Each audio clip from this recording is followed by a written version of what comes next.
बन लाइव रो बन है कना आड़ी दिन पर है से और होय तारासिंग गड़ा उतु दा कासिनोक कना होय पे नेला गया से होय आलू और के मेना सोयाबीन आलू सोयाबीन है से और अलिंगा चैनल को बड़ा गया पे से किछु को पे बड़ा गया चैनल आद लेना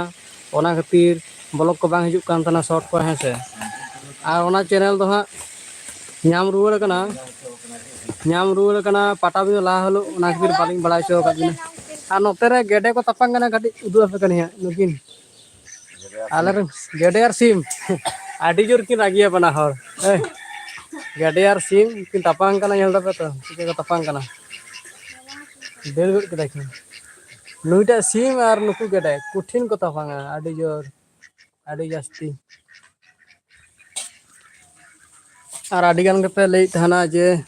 आपे को गड़ो सपोर्ट तेगे चैनल दो हा नाम रुवर कना हेसे और आलिंग दुली मोना ले तना जे तो चैनल बां तो बांग नामो नवा चैनल तो चाबा कना हेसे ओना गे आशा दो आड़ा गिड़ी होय लेना जे बांग नाम होयवा किंतु आपे को गड़ो सपोर्ट तेगे हा नाम रुवर होय कना और होय नंका आरकी नय आले सेना आबहावा होय नंका रिमि रिमिल कते हल्का हा पाले दागा से चे उनका को लई चोय दा तो हा हेसे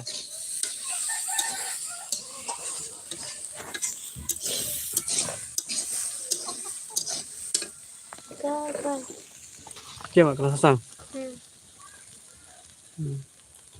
नितु गाड़ी सिविल के नेलन दा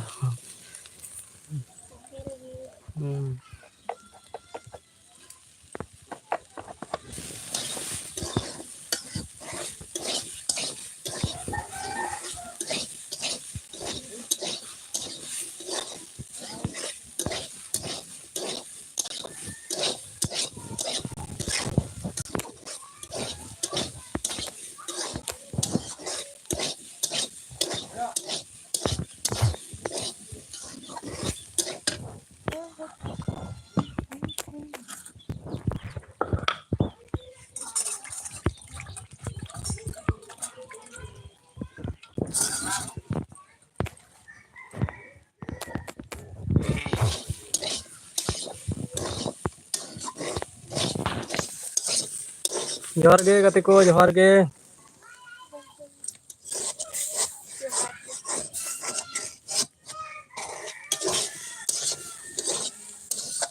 बांग बड़ा हुई कना जे कमेंट बॉक्स रे कमेंट दाड़िया कना पे बांग की जानी हा चे कुछ चालू कना हा और दिन पर चैनल टा नाम रुवर कना तो जतो किछु हिडिंग चाबा कना असले चैनल चलाव को हिडिंग उतर होई कना बड़ा गया तो जहान जिनिस रेगुलर करा दी ओना तो किछु ना था ते चलाव कना किंतु आडी दिन बन गया से ओनका आरकी इसिन नसिन अच्छे में सागा था अच्छे में सागा सोयाबीन सोयाबीन अच्छे आलू ये चैनल में नाम रुवर कदा सब नाम का सवाल है ओय तीस में नाम कदा पटाबिंद लहा दिन हलो पटाबिंद सिलदे पटाबिंद लहा दिन हलो नाम रुवर कना हेसे